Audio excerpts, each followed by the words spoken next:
I got so fucking design on right now. Break it down, bring it back, make it clap. I got 3 old thoughts, new guap. Wear that thing, bitches on the line, and you know they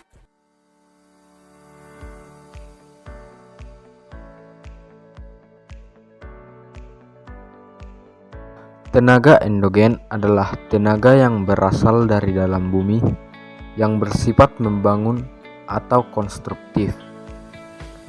Sumber tenaganya otomatis berasal dari dalam perut bumi. Apa saja tenaga endogen yang terjadi? Nah, yang pertama, tektonisme. Tektonisme adalah pergerakan lempeng-lempeng bumi. Yang kedua, vulkanisme. Vulkanisme adalah aktivitas magma yang ada dalam dan di luar perut bumi. Dan yang ketiga adalah seisme. Seisme atau gempa bumi. Kita simak satu persatu tenaga endogen. Yang pertama, tenaga tektonisme.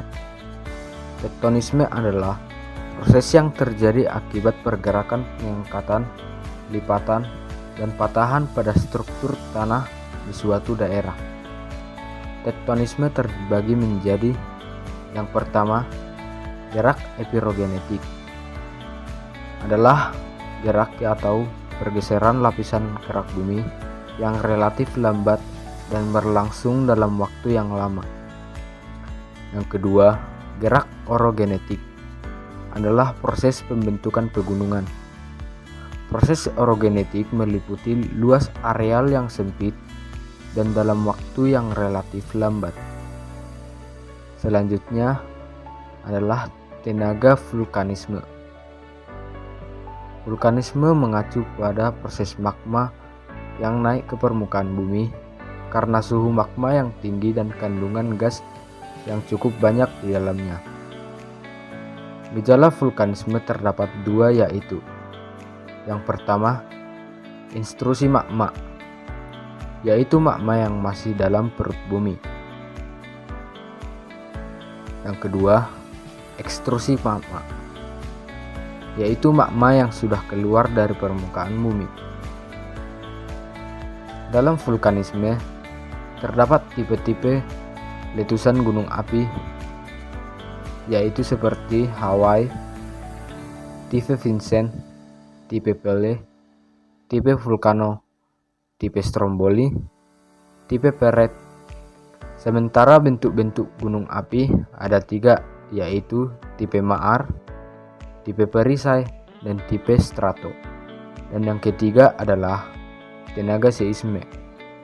Tenaga seisme adalah suatu peristiwa bergesernya lapisan bumi akibat adanya pergerakan lapisan kulit bumi atau lempeng bumi yang disebabkan tenaga dari dalam bumi. Ada beberapa jenis gempa, yaitu yang pertama, gempa tektonik yang diakibatkan dari pergerakan lempeng. Yang kedua, gempa vulkanik yang diakibatkan oleh aktivitas magma. Dan yang ketiga adalah gempa terban atau runtuhan.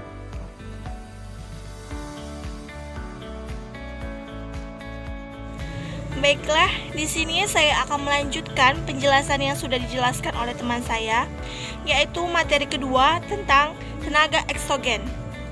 Apa itu tenaga eksogen? Tenaga eksogen adalah tenaga yang berasal dari luar bumi. Proses ini dipengaruhi oleh tenaga atau aktivitas yang ada di luar bumi, seperti aliran air, gelombang, atmosfer, atau suhu dan iklim, angin, hingga organisme. Baik tenaga endogen maupun tenaga eksogen berperan dalam pembentukan bentang alam yang ada di permukaan bumi.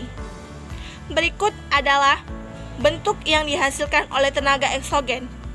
Yang pertama, akibat pelapukan. Peristiwa pelapukan adalah proses hancurnya batuan dari bentuk gumpalan menjadi butiran yang lebih kecil. Pelapukan juga dipengaruhi oleh air, di mana terdapat lapisan dari gumpalan batuan yang larut dalam air. Peristiwa ini dipengaruhi oleh temperatur, iklim, gletser, dan komposisi kimia dan mineral-mineral penyusun Peristiwa pelapukan dibedakan atas 3 jenis, yaitu pertama, pelapukan mekanik atau fisik yang disebabkan oleh perubahan suhu. Contohnya, terbentuknya kristal garam di batuan dekat pantai. Yang kedua, pelapukan kimiawi atau proses peluruhan yang disebabkan oleh karbonasi, oksidasi, hidrasi, dan pertukaran ion-ion dalam larutan. Contohnya seperti peristiwa dolina, terbentuknya stalaktit dan stalagmit, dan munculnya gua dan sungai di dalam tanah. Yang ketiga, pelapukan organis yang berkaitan dengan proses biologis makhluk hidup atau tumbuhan, binatang, dan manusia. Contohnya, lubang-lubang batu karang di daerah pantai disebabkan oleh aktivitas organisme.